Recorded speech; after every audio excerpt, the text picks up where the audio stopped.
கடந்த 2 ஆண்டுகளுக்கு முன்னால் WHO-வின் தலைமை விஞ்ஞானிகளில் ஒருவராக இருந்த டாக்டர் சௌமியா சாமிநாதன் அவர்கள் கூட சொன்ன கருத்து ஒன்று இப்பொழுது நினைவு கூறப்பட வேண்டியது. இனிமேல் உலகம் முழுவதும் மக்கள் இதுபோன்ற வைரஸ்களோடு தான் நாம் போராடி வாழ வேண்டும் என்கின்ற நிலையில் ஒரு கருத்தை சொல்லியிருக்கிறார்கள். ஆனால் அந்த வைரஸ் எத்தகைய வைரஸ், எந்த அளவுக்கான தாக்கத்தை ஏற்படுத்தும் என்பது போன்ற விஷயங்களை நாம் மக்களுக்கு தெளிவாக சொல்ல வேண்டியது என்பது அவசியம்.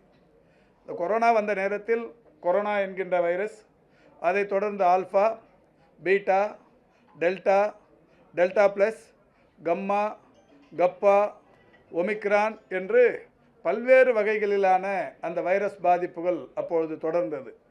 அதில் வீரியமிக்க வைரஸ், வீரியம் குறைந்த வைரஸ் என்று பல வகைகள் இருந்தது.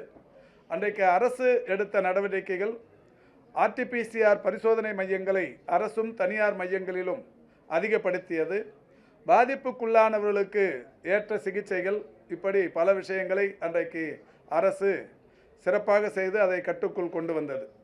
ஆனால் இந்த வைரஸை பொறுத்தவரை அந்த மாதிரி எதுவுமே இல்லை. ஒரு 3 to 5 நாட்களில் இது தானாகவே குணமாகக்கூடியது.